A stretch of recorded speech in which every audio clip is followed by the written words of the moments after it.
बिस्मिल्लाहिर्रहमानिर्रहीम। अस्सलाम वालेकुम नाज़रीन, मैं हूं एडवोकेट शाहज़ेब आज़म और आप देख रहे हैं मेरे यूट्यूब चैनल। नाज़रीन, गवर्नर खैबर पख्तूनख्वा साहब जिनकी तसल्ली नहीं हो पा रही थी और बार बार वो अली अमीन साहब के इस्तीफे को, जो कि दो इस्तीफे जो कि उनकी फरमाइश पर ही गए थे, एक हाथ से लिखा हुआ इस्तीफा, दूसरा टाइपिंग वाला, तो दोनों को जो है वो सामने रख के जो है वो कुंडी साहब जो है वो कंपेयर कर रहे थे कि किसके ऊपर सिग्नेचर कौन से वाले हैं और किसके ऊपर जो है वो सिग्नेचर उनको ठीक लगते हैं।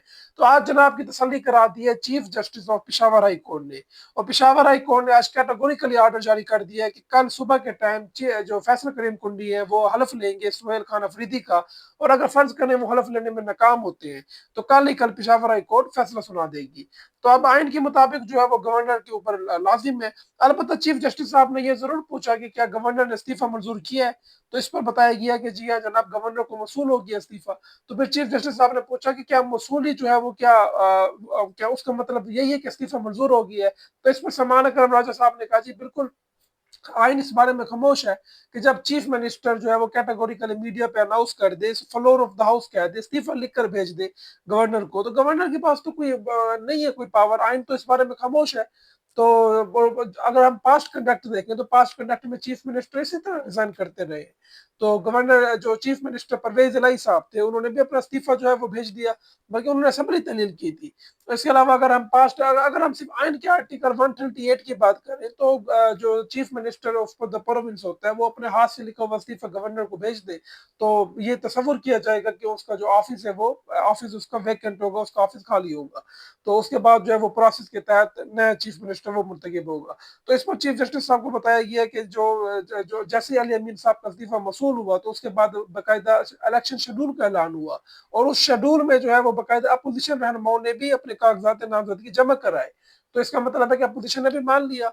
इवन के जो फैसल करीम कुंडी है उसकी अपनी पार्टी मौजूद है उधर, जो इलेक्शन कमीशन की मेहरबानी से, कमाल शफकत से, जो कि मुझे लगता है बामुश्किल को 10-15 सीटें भी टोटल मिला के नहीं जीते थे, लेकिन 50 तक पहुंचा दी इलेक्शन कमीशन ने उनकी जो स्पेशल सीट्स दे के। तो बहरहाल जनाब ये सूरत हाल थी। और चीफ जस्टिस साहब जो है उन्होंने कल तक समाअत मुलतवी की, और कल तक जो कल टाइम है फैसल करीम गुंडी के पास कि कल आकर जो है वो इस्तीफा कल आकर जो है वो अपना सोहेल खान अफरीदी साहब से हलफ लेंगे।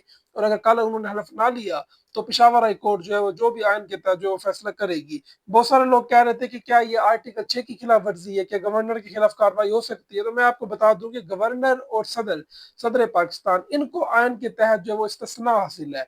जब तक ये अपने ओहदे पर मौजूद है इनके खिलाफ कोई कार्रवाई नहीं हो सकती, ये बकायदा हमारे आइन के आर्टिकल में दर्ज है।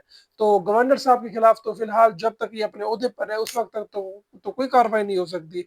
लेकिन जब ये ओहदे से जब बर्खास्त किए जाएंगे तो हो सकता है कि बाद में जो इनके खिलाफ कार्रवाई अमल में लाई जाए, अगर तो साबित हुआ कि इन्होंने आइन की खिलाफ वर्जी की है। तो बहरहाल जनाब, अभी फिलहाल जो है वो कल का दिन है और कल का दिन पिशावर हाई कोर्ट कल फैसला करेगी। और मुझे लगता है कि गवर्नर साहब जो है वो तो अपना फैसला कर चुके हैं, उन्होंने तो खुद अली अमीन को तलब कर लिया है कि वो आकर इस्तीफे की तस्दीक करा जाए। यानी ये भी एक कमाल है कि गवर्नर जो कि एक एडमिनिस्ट्रेटिव होता है, एक आइनी होता है, उसके पास कोई पावर्स नहीं है ज्यादा। जस्ट उसने जो है वो तस्दीकी काम करने होते हैं, वो अब चीफ मिनिस्टर को बुला रहा है कि आकर तो मेरे सामने मेरी तसल्ली करा जाओ। तो बहरहाल ये भी अपनी मिसाल आप है एक चीज। तो कल देखते हैं जनाब, कल chief justice of Peshawar high court फैसला करेंगे, और हो सकता है कि उसमें जो है वो स्पीकर जो असेंबली है उनको जो है वो ऑर्डर कर दे, या हो सकता है कि एडवोकेट जनरल ऑफ केपीके उसको ऑर्डर कर दें कि आप सुहेल अफरीदी का जो है वो हल्फ आप जो है वो ओथ टेकिंग सेरेमनी आप ऑर्गेनाइज करें। तो बहरहाल जनाब ये थी अब तक की अपडेट्स, मुझे मेरे अगली वीडियो तक की इजाजत दीजिए। अल्लाह हाफिज।